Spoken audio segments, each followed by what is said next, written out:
Bismillahirrahmanirrahim. Assalamu alaikum, students.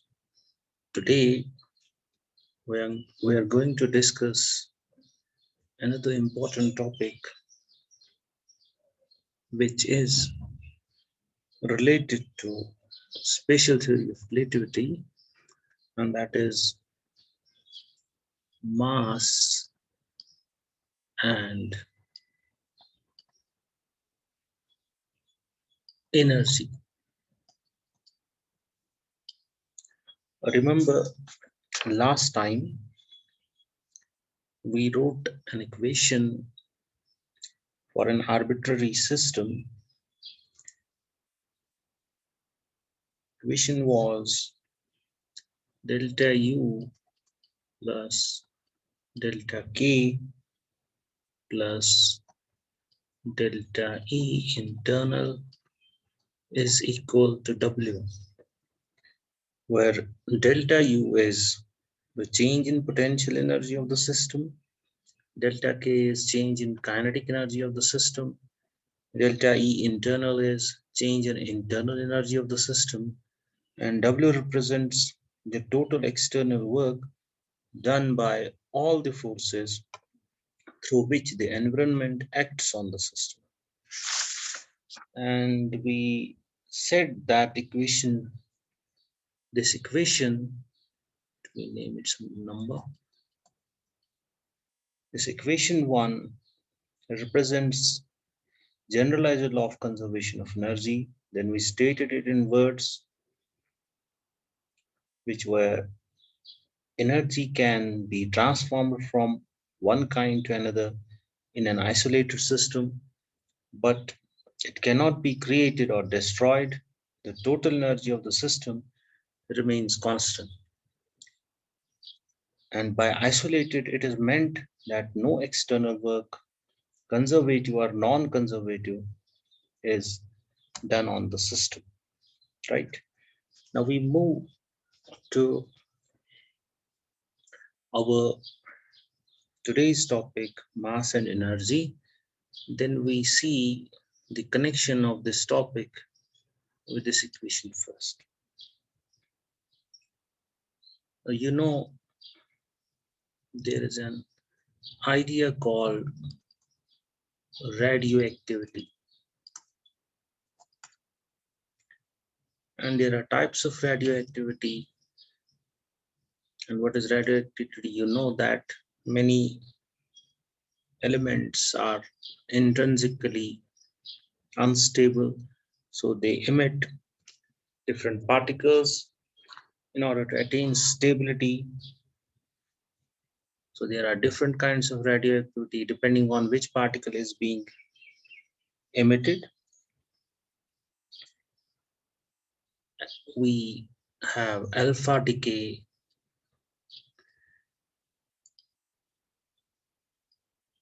we have beta decay, and there is another common type of radioactivity easily observed in the laboratory, that is positron emission. Positron emission. It comes under the category of beta decay. We have two kinds of beta decay, negative beta decay and positive beta decay. In negative beta decay, electrons are being emitted by the nuclei, and in positive beta decay, positron emission takes place. So positive beta decay is same as positron emission. So what is a positron? Positron is a particle of same mass as the electron but of opposite electric charge. Right here, positron is a particle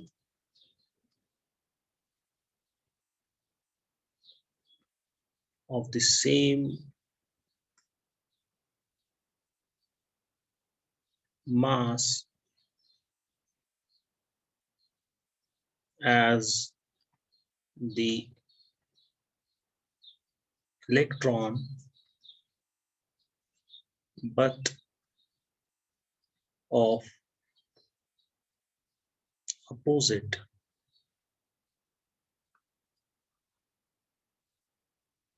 electric charge, right? So that means the charge on positron is same as that of proton, which is plus E plus 1.602 into 10 raised power minus 19 coulomb, right? Now I said there is a common type of radioactivity which is easily observed in the laboratory, which is positron emission.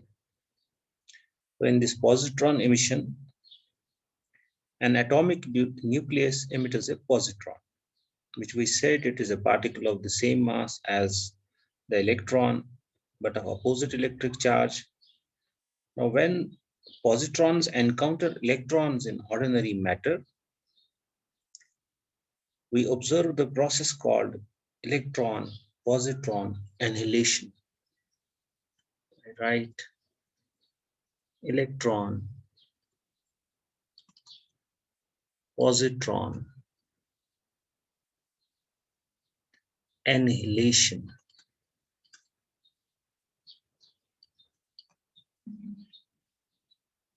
Right. Now, what is this process?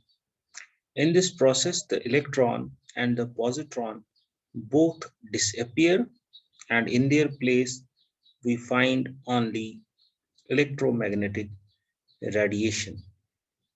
Now, symbolically, we can represent this process, this electron-positron annihilation process, we write E plus plus E minus gives radiation, right?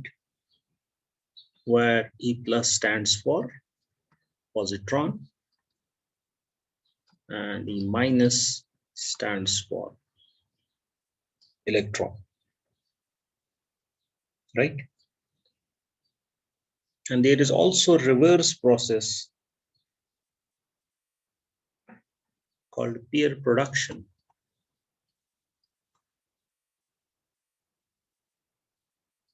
In pair production, what happens?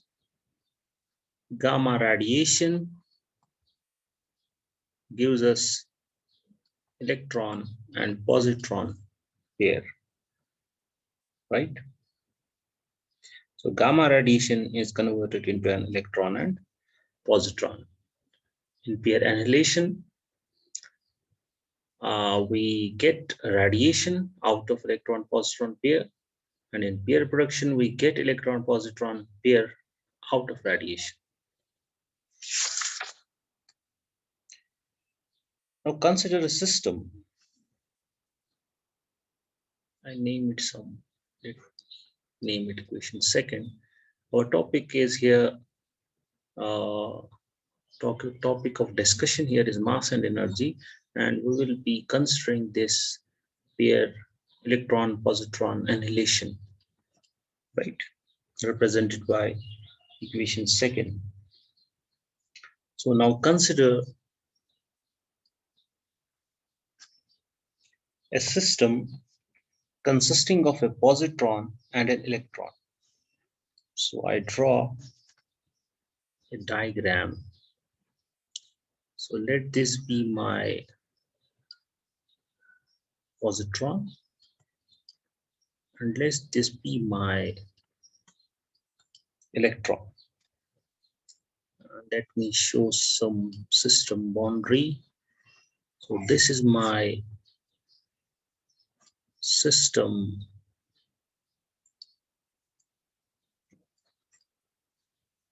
let me get pen back.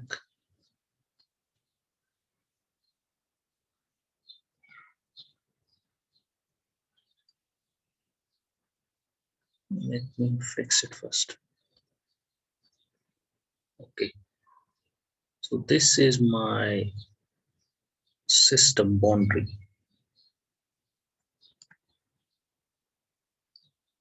System boundary. So what are we doing? We're considering a system consisting of positron and an electron, right? And we are assuming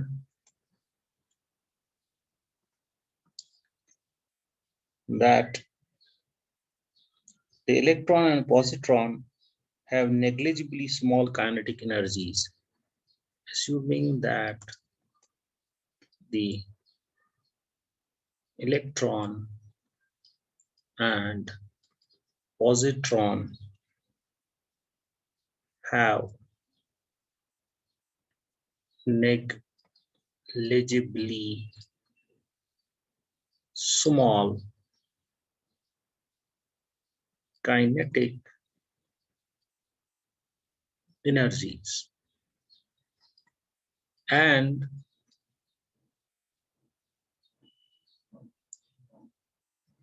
these particles, second assumption, are separated by a large enough distance, by a large enough distance that the that the potential energy due to electrostatic force between them can be neglected, right? That means we have a system in which there is zero kinetic energy and zero potential energy, right? Now, eventually, what happens in this pair annihilation process? The positron and electron meet and annihilate, and the resulting radiation escapes through the system boundary. So we show this way. So what happens? Let me use some other color.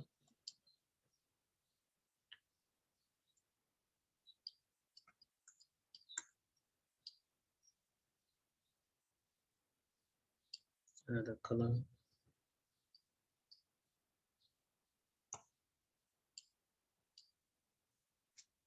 So it's our radiation.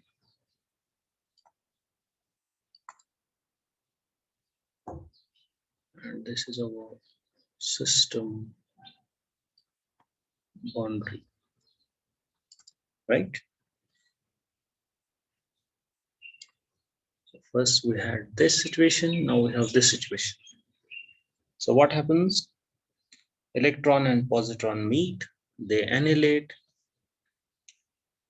and the resulting radiation escapes through the system boundary. Now, by suitable measurements in the environment, we can determine the energy of this radiation that leaves the system. And we find that for each annihilation event, the radiation carries, I should write it, for each, is very important, for each annihilation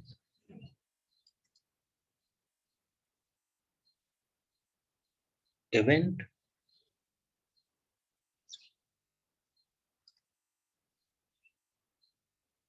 the radiation carries, the radiation carries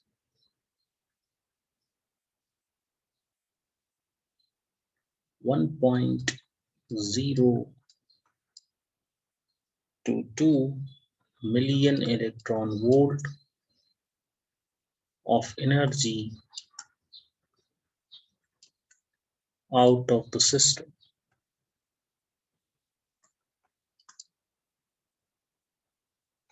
Right? So for each annihilation event, the radiation carries 1.022 million electron volt of energy out of the system. Now, when this radiation is absorbed by the atoms in the environment, work in the amount of 1.022 million electron volt is done on the environment through the electromagnetic forces associated with the radiation, right? You know, there are electric and magnetic fields, varying electric and magnetic fields rather, associated with the radiation. So they do work. Now, let us move to this equation now. Now, because our equation 1 is written in terms of the work done on the system by its environment, we consider in this case that the environment does negative work in the amount of minus 1.022 million electron volt, right? Understand this. I'm saying each annihilation event, the radiation for each annihilation event, the radiation carries this much energy out of the system. Now, when we write conservation of energy for the system in this equation 1, W is the work done on the system. And work done on the system, we write positive by convention, as we have discussed in the last lecture. So since radiation is coming out of the system with this much energy, so we say this much negative work is done, this much negative work is done on the system, right? By the environment, right? Now, if we apply this equation 1 to this system of electron and positron, there appears to be a violation of the conservation of energy, right? Because the right hand side of equation 1 equals the negative value of work, but the corresponding change in an energy on the left hand side necessary to maintain the equality is not obvious. I repeat, when I apply this equation 1 to this system of electron and positron,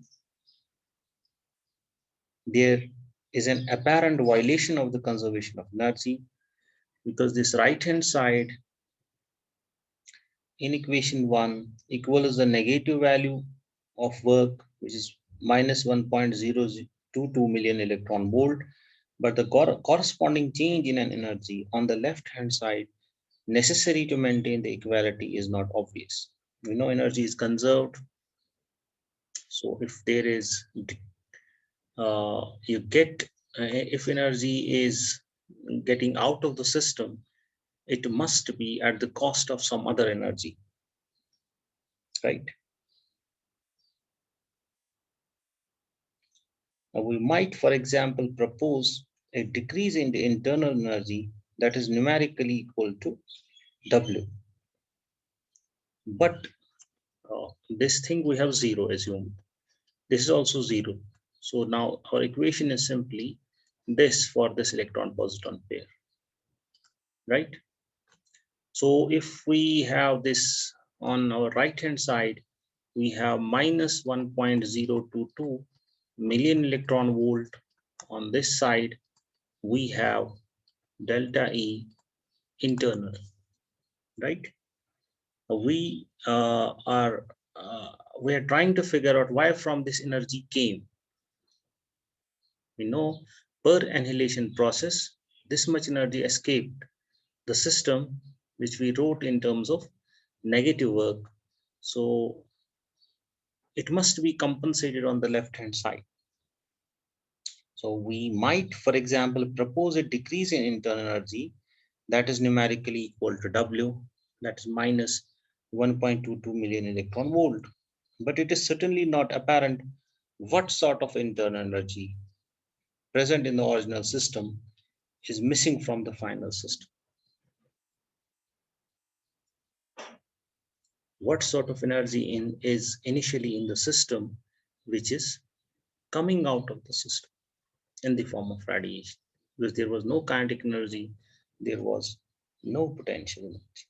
So there appears to be violation of conservation of energy. We are getting this much energy, 1.00022 million electron volt out of the system. But what is the source of that energy? That is our question. There was no kinetic energy, there was no potential energy. So if there is decrease in internal energy in the system, what is the source of that internal energy?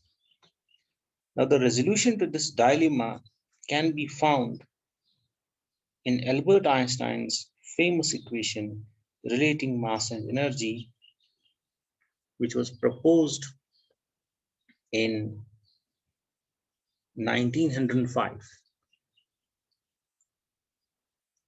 Right, resolution to the problem discussed. What is the resolution? Albert Einstein in 1905 gave his famous equation relating mass and energy long before any such experiments as electron positron annihilation were done. The equation says E naught is mc square. What is C? C is speed of light in vacuum. Now this equation tells us, I name it some number with some number. Let me use number 3.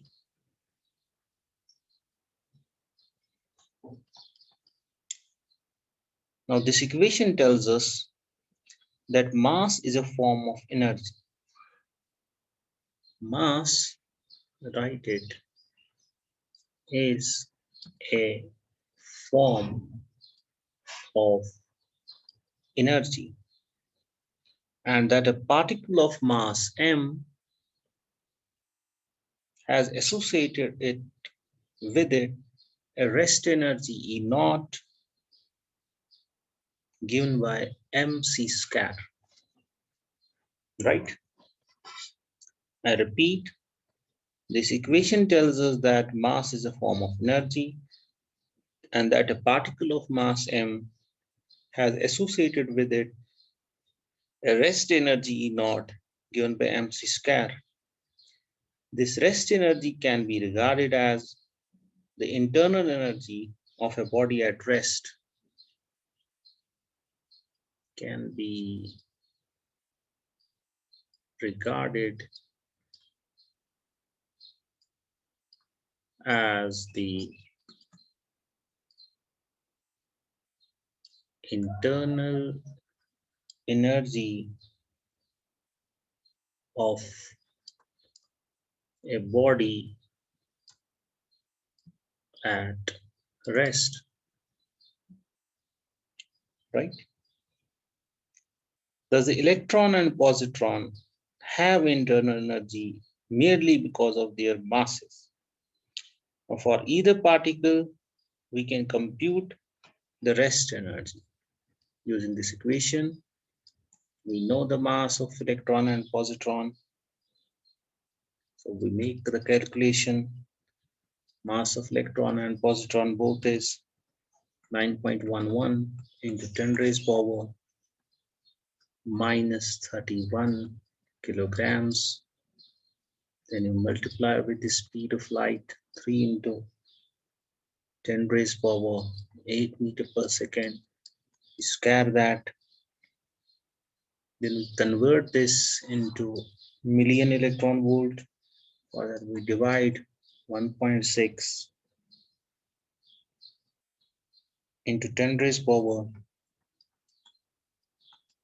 minus 13 joule per million electron volt.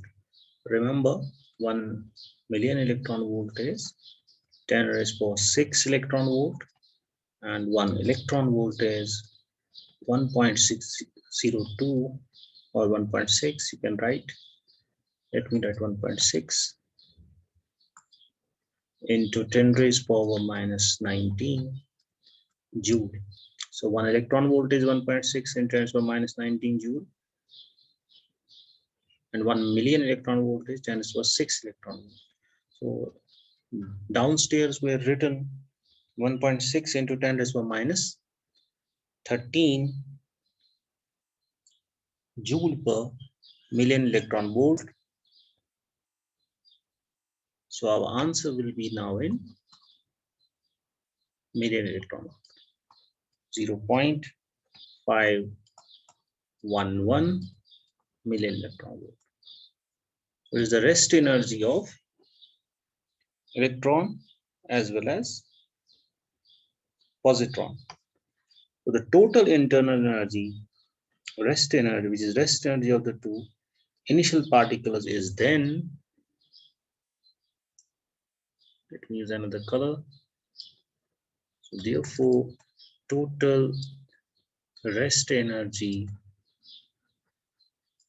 which is internal energy of our system initially before a pair annihilation takes place, is 2 times 0.511 million electron volt, which is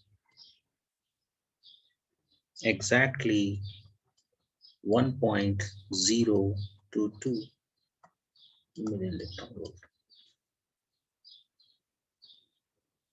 right?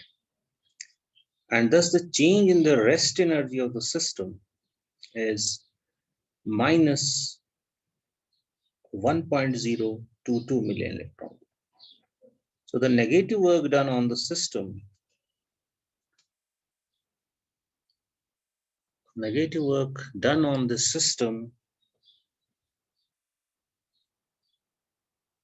is balanced by an equivalent loss in the rest energy of the system. So the dilemma is resolved by this Einstein's famous equation is equal to mc square. So radiation, the energy of 1.022 million electron volt, which we get per annihilation, is coming from this internal energy of this pair of particles at rest, right? So by taking proper account of the rest energies of the particles, we find that energy is conserved. So problem is solved. Now, this equation 3, let me encircle it, is very important. We have seen how it resolved our problem of conservation of energy, which appeared to be existing in our system. And this equation 3 also tells us that whenever we add energy delta E to a material object that remains at rest, we increase its mass by an amount delta M equaled delta E by C square. I repeat, this equation E equal to mc square tells us whenever we add delta E energy to a material object that remains at rest, we increase its mass by amount, delta M equal to delta E by C square. So if we compress a spring and increase its potential energy by an amount delta U, then its mass increases by amount delta U by C square. If you raise the temperature of an object, increasing its internal energy by amount delta E internal in the process, then you increase its mass by delta M equal delta E internal by C square. But these mass changes are very small and normally beyond our ability to measure.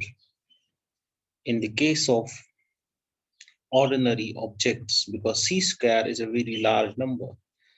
But in the case of decays and reactions of nuclei and subnuclear particles, the relative mass change can be large enough to be measurable. Now, within the system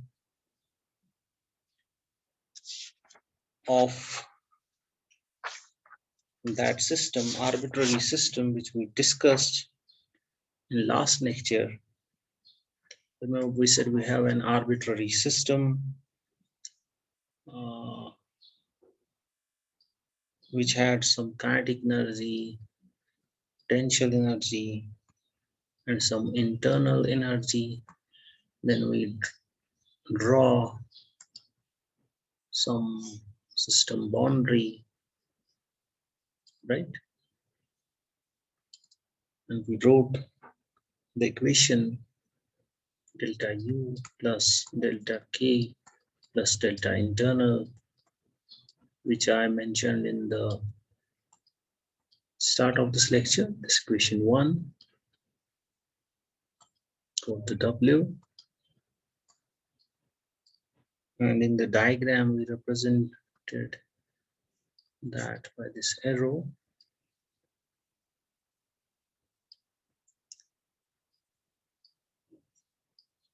This was external work W,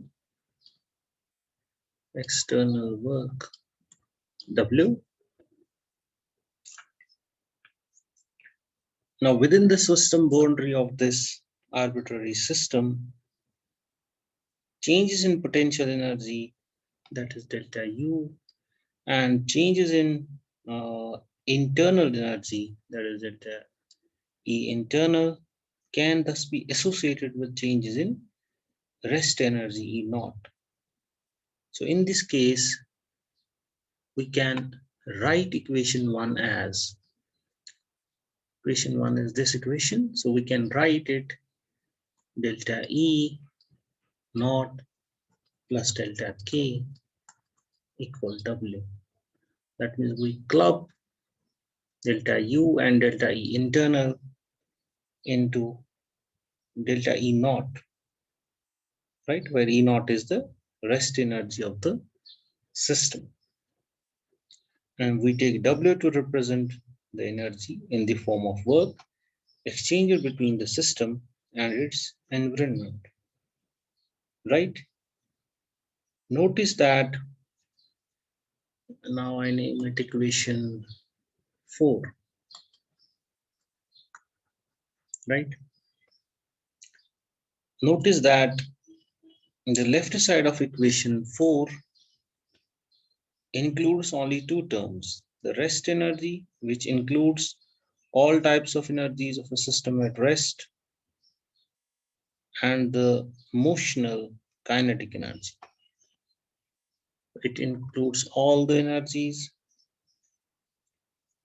of a system at rest, and this is motional kinetic energy, right? Apply to the case of electron-positron annihilation, in which delta K was 0.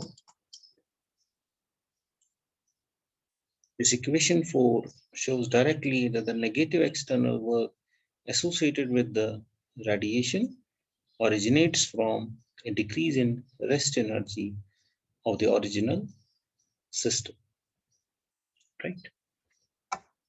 So this was our topic.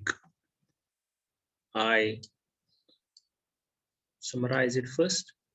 What we said if we take the process of electron positron annihilation into consideration, there appears to be a violation of conservation of energy, but that is resolved by E naught equal to mc square equation of Albert Einstein, which says mass is a form of energy, and any particle of mass m at rest has associated with it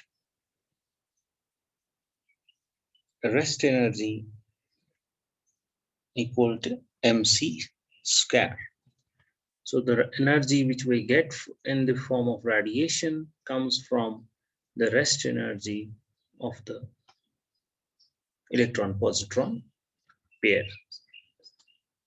The problem is solved, and we reframed our conservation equation, this one, into this, where we merged delta U and delta internal energy into delta E naught, the rest energy. So we said there are only now two ways the system can, the energy of the system can change by external work. One is in the form of rest energy, and second is in the form of kinetic energy. This concludes our mass energy topic. Now what we do first a sample problem, or first we will do a question, then another topic, and then we will do a sample problem. So my next topic is,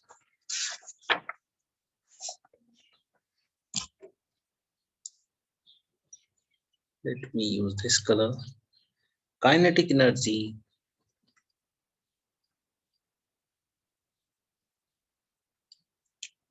at high speed.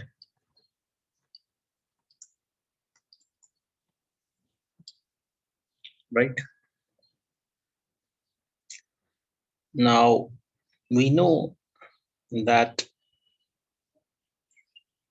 we have a Galilean. We have already discussed that in a relative motion topic, that there is a Galilean transformation of velocity equation in which we transform velocities from one reference frame to another, right? And we will see that that equation needs to be corrected in special relativity, and we will show that corrected formula.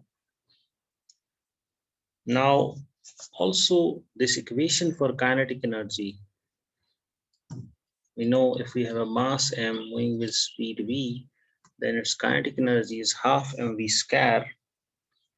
Now this expression for kinetic energy also fails at high speed, just like the Galilean velocity transformation equation fails at high speed. Similarly, this kinetic energy expression given by half mv square fails at high speed. Now the general formula for kinetic energy applicable at any speed is, I write the general, right, it fails at high speed, fails at high speed. Now the general formula for kinetic energy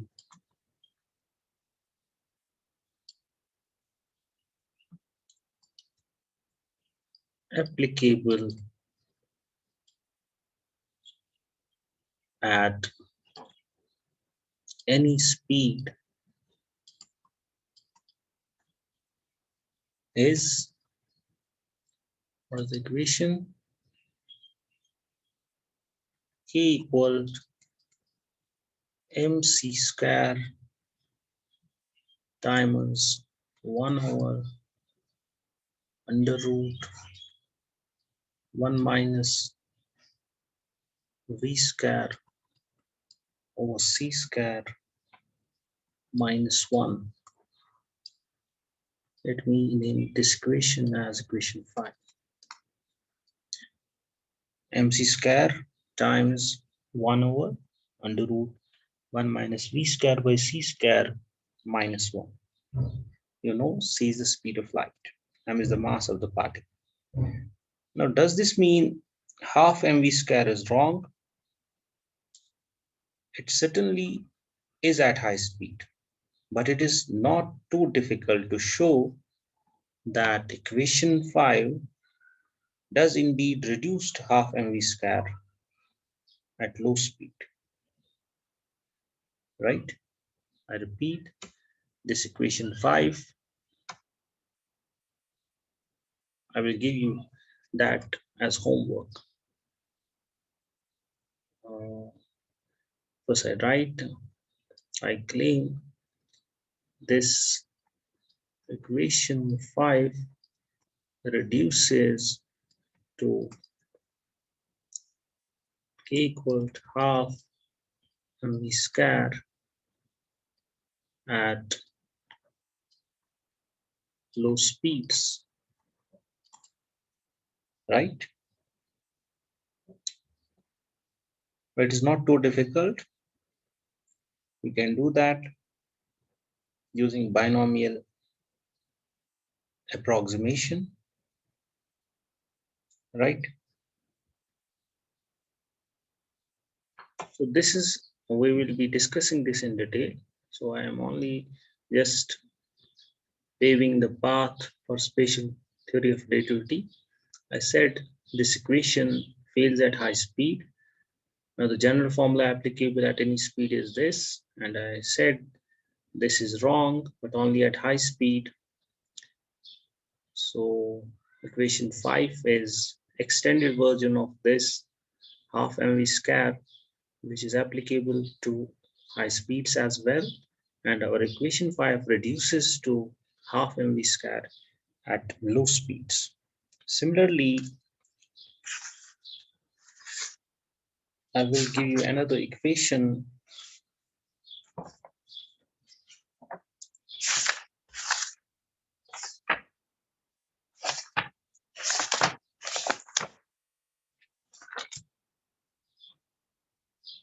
I will give you first here a home assignment. You have here assignment. Show that equation 5 reduces to k equal to half mv square at low speeds, right? So this is your assignment.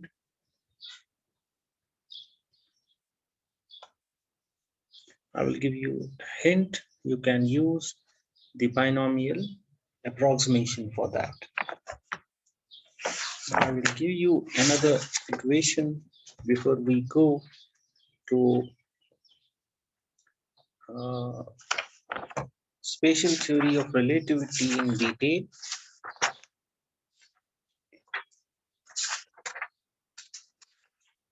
What is that equation?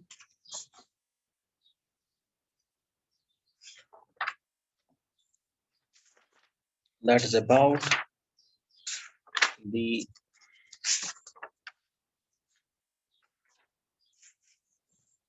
linear momentum. So I write momentum at high speeds. No, if we have a particle having mass m with velocity v, then the product mv denoted by p is called linear momentum of the particle. So it's a vector quantity, you know that, similarly directed as velocity vector. At particle speeds close to speed of light, a region in which relativity theory must be used in place of Newtonian mechanics, Newton's second law in the form F is equal to ma is no longer valid. I repeat, or I should write it because it is important. At particle speeds close to speed of light, speed of light,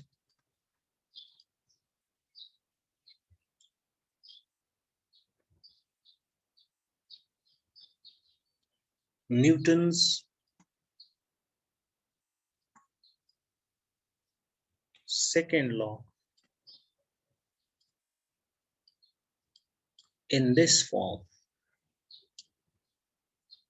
F is equal to ma, is no longer valid, right?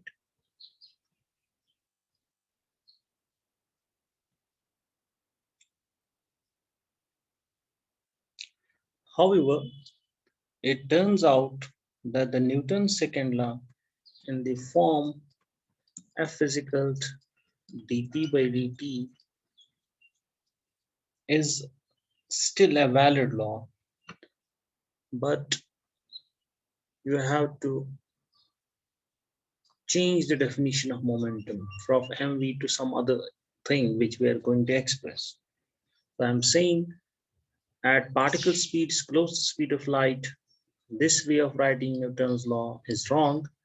This way F is equal to dp by dt is correct if the momentum p for a single particle is defined not as mv but as p equal to mv over under root 1 minus v square by c square, right? Where c the speed of light. So again, you can check that at ordinary speeds, this we call relativistic momentum reduces to p equal to mv. So momentum at high speeds is, let me name this equation 6. Momentum at high speeds is defined by equation 6, not by p is equal to mv. So equation 6 gives us the extended definition of linear momentum applicable at high speeds as well. At low speeds, it reduces to p is equal to mv. You can check that. That can be your another assignment. Now we do a sample problem.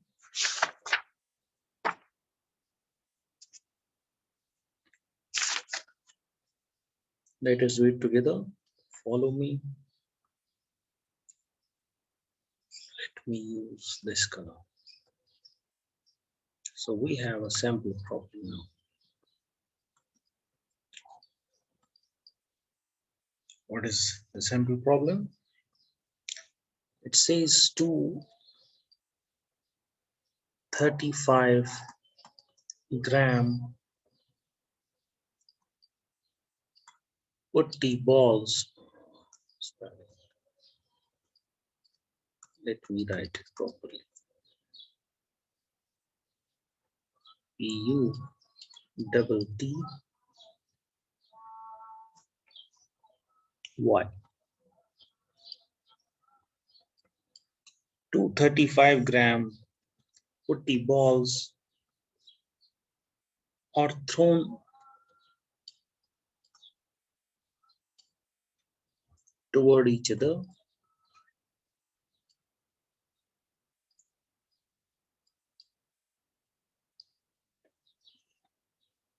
each with a speed of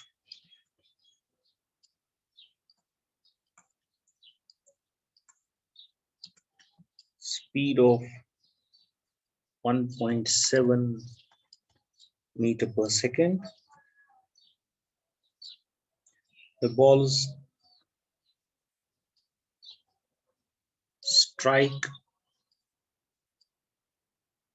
each other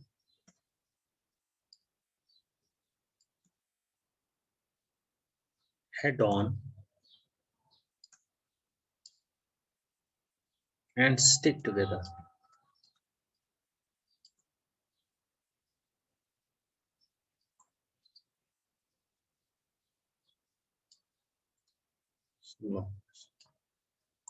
By how much does the mass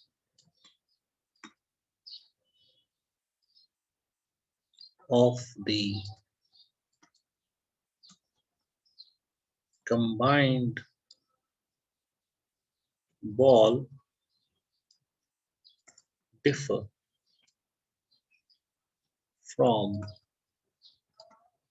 the sum of the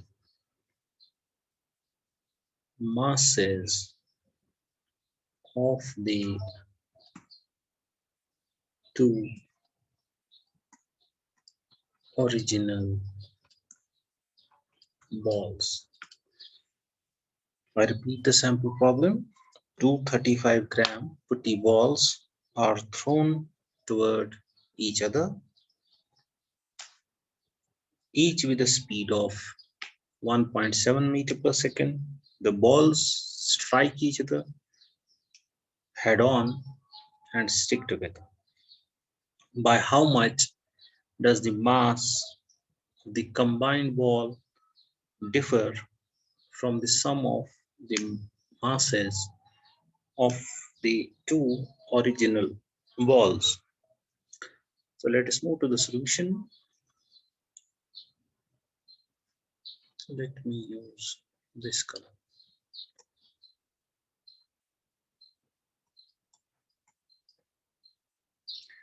Now we treat the two putty balls as an isolated system and apply this equation. Delta E naught plus delta K equal to W. I'm saying we treat the two putty balls and as an isolated system and apply this. And we know for an isolated system, W is 0. So our equation is then delta E naught plus delta K equals 0. Right? So let us use the equation. Because our system is isolated, W is 0.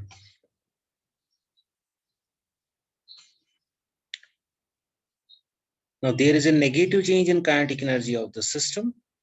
Why? Because initially balls are moving. When they stick together, the final ball is at rest. So there is a negative change in kinetic energy of the system with a final value of 0 after the collision and a total value Ki for the two balls before the collision, right? So we can write delta K, I write it this way, plus delta E naught is equal to, I write first Kf minus Ki plus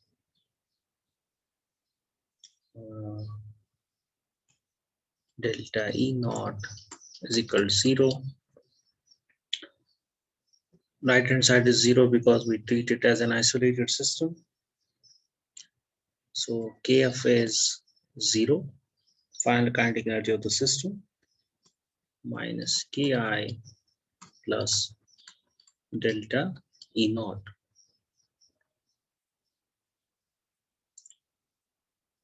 Right?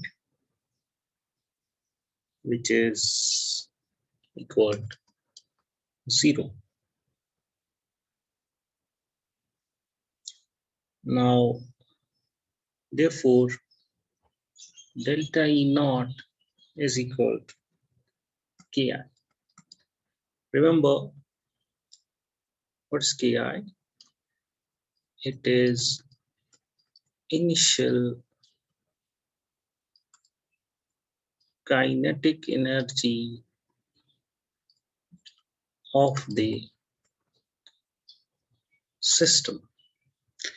And what is my system? Two putty balls. One putty ball coming this way and another putty ball coming this way. Right?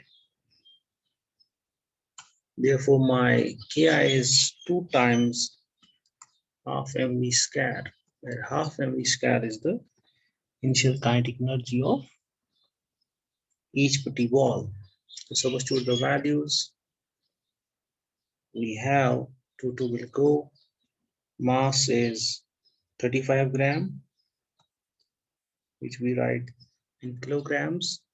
0.035 kilogram times the speed square 1.7 meter per second square.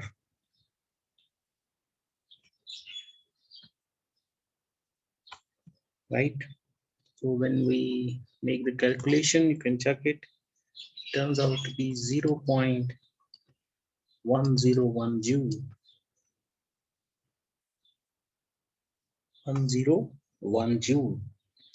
This is what? Increase in rest energy,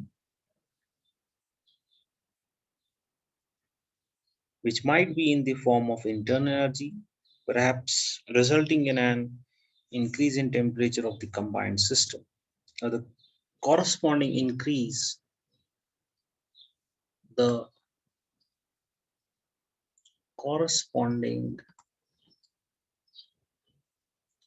increase in mass is delta M delta E naught by C square, which is 0.101 joule over C square, 3 into 10 raised to 8 meter per second whole square, which turns out to be 1.1 into 10 raised to power minus 18 kilogram. I encircle it. It's very tiny, 1.1 into 10 raised to power minus 18 kilogram. So such a tiny increase in mass is hopelessly beyond our ability to measure, right? So this is all for today. Do your homework. Remember the homework. One assignment I have given you, this one. Show that equation 5 reduces to this at low speeds. Another, show that equation 6 reduces to equal to mv at low speeds. So this is another assignment, assignment 2.